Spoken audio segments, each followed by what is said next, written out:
squats.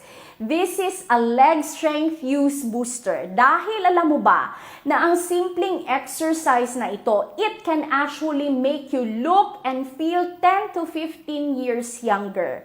Dahil po when you do squats, ang exercise na ito, it focuses on your quadriceps muscle, ang biggest na kalamnan sa iyong anterior thigh, which is responsible sa iyong pagtayo, sa iyong paglakad. Once mahina po ang muscle natin dito, this is linked sa pagkabali ng buto or ang pagkahulog. Isang common na dahilan for disability. Nakita sa pag-aaral na na-publish sa Journal of Aging Research na ang mga tao na usually nag-exercise kadalasan ng squats, malakas ang kanilang leg muscles at the same time pwede din itong ma-improve ang iyong memory. Para magsimula, if nahihirapan ka, you can do squats with support.